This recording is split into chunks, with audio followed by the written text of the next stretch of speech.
سيدنا مولانا محمد وعلى آل سيدنا مولانا محمد আলহামদুলিল্লাহ। মহান আল্লাহ রাব্বুল আলামিনের দরবারম লক্ষ কোটি শুকর ও সুজুদ আদায় করি যে মহান আল্লাহ রাব্বুল আলামিন আমরারে বড় দয়া করিয়া মায়া করিয়া মেহেরবানি করিয়া এই মোবারক মাহফিল আসার বসার কথা বলার কথা শোনার তৌফিক দান করছেন। সেই মহান মনিবর দরবার শুকরিয়া আদায় করি, বলি আলহামদুলিল্লাহ। আলহামদুলিল্লাহ।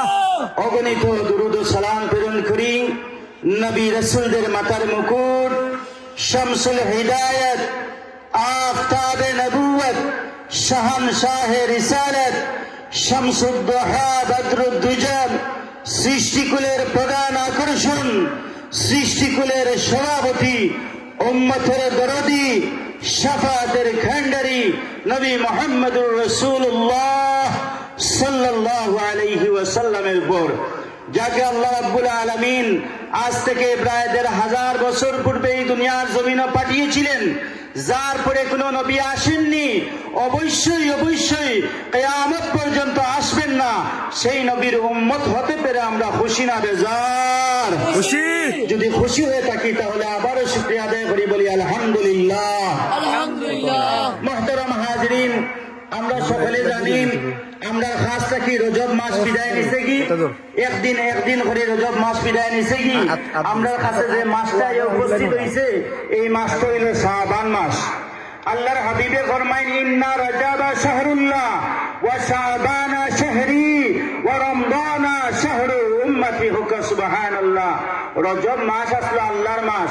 আল্লাহর হাবিবে কইন ওয়া শাবানা শাহরি, এই শাবান মাসটা হইল আমি নবীর মাস, আর রমজানা শাহরু উম্মতি, আর রমজানুল মুবারক মাসটা হইল আমার উম্মতের মাস।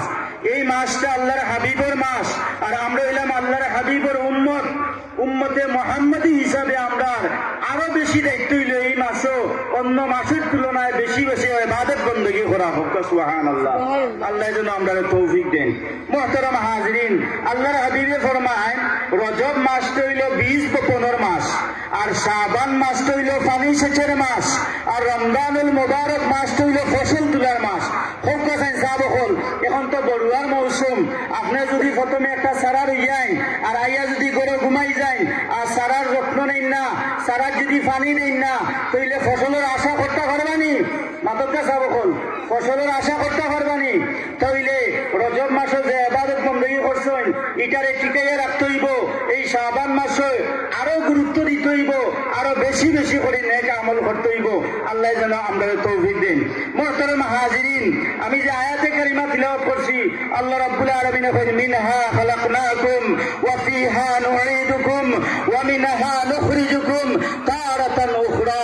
আমি আল্লাহ রাব্বুল আলামিন যে মাটিটাকে মানুষ সৃষ্টি করছি ও মাটির মধ্যে আবার ফিরিয়ে আইতে হইব। কাল ময়দানে মাহশরের দিন, কিয়ামতের দিন ও মাটিটাকে আবার উঠতে হইব। হুক সুবহানাল্লাহ। তিনটা কথা, যেই মাটি থেকে আল্লাহ আমরা সৃষ্টি করছেন ও মাটির মধ্যে আবার যাইতে হইব, আবার ময়দানে মাহশরের দিন ও মাটি থেকে আল্লাহ রাব্বুল আলামিনে আবার আমরারে উঠাইবা। মুহতারাম হাজিরিন, এই দুনিয়ার জমিন ছাড়িয়ে আমরা সব যাইতে হইব। সাবকল যাওয়া লাগবো নি? আমরা সব দুনিয়ার জমিন ছাড়িয়ে যাইতে হইব। দেখো আমরা দাদা আইসেন, দাদার বাদে বাবা আইসেন, বাবার বাদে আমরা আইছি, আমরার বাদে আমরা সিলসিলা দুনিয়ার জমিন আইসেন আইবা, কিন্তু দুনিয়ার জমিন থেকে যাওয়ার সিরিয়াল নাই। বাবা তো ইয়া ছেলে নাই, ছেলে তো ইয়া বাবা নাই, দাদা তো ইয়া নাতি নাই, নাতি তো ইয়া দাদা নাই। অর্থাৎ দুনিয়ায় আওয়ার সিরিয়াল আছে কিন্তু যাওয়ার কোনো সিরিয়াল নাই। সব একদিন এই দুনিয়ার জমিন ছাড়িয়ে আমরা যাইতে হইব। দুনিয়ার জমিন ছাড়িয়া প্রথমে কোন জায়গায় যাইতে হইব? কবরে যাইতে হইব। কবরের ঘাটটা যদি আমরা সহজ হয়ে যায়, কবরের ঘাটে যদি আমরা বাঁচি দিতাম পারি, তাহলে আমরা সব ঘাট আমরা ফাড়ি দিতে সহজ হইব। হুকা সুবহানাল্লাহ। এই যে কবরের চিন্তা, এই পরকালের চিন্তা আমাদের হৃদয়ের মধ্যে, আমাদের অন্তরের মধ্যে থাকা দরকার আছে কিনা? কবরের চিন্তা আমাদের হৃদয়ের মধ্যে থাকা দরকার আছে।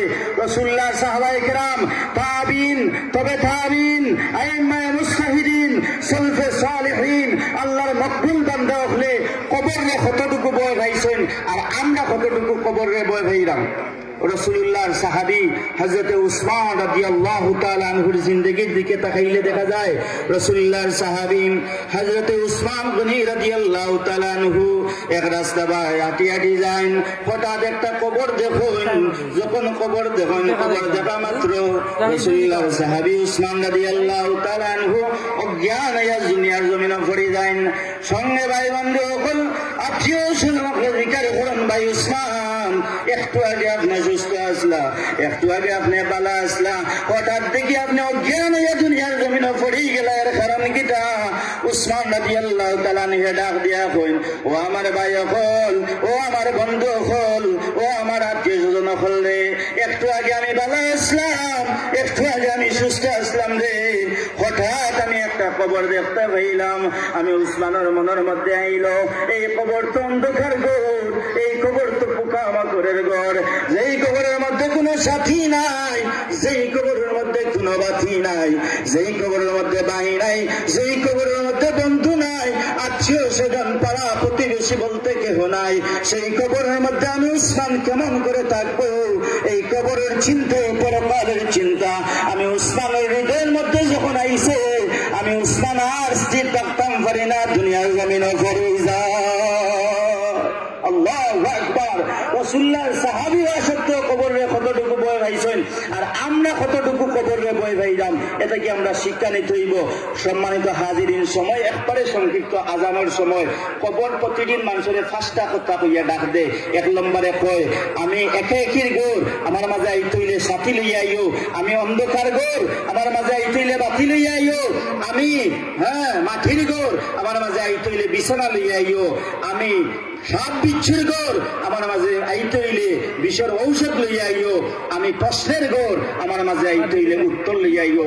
আল্লাহ যেন আমাদের এই কবরের চিন্তা, পরকালের চিন্তা আমাদের হৃদয়ের মধ্যে যাতে আনতাম পারি, আমরা যেন আল্লাহর ভয় এবং রাসূলুল্লাহর মহব্বত আমরা অন্তরের মধ্যে যাতে আয়, আমরা বেশি বেশি করে নেক আমল করি। এই শাবান মাসও আল্লাহ রাব্বুল আলামিন আমরা যেন আরো বেশি বেশি নেক আমল করার তৌফিক দেন। আমিন ইয়া রাব্বাল আলামিন।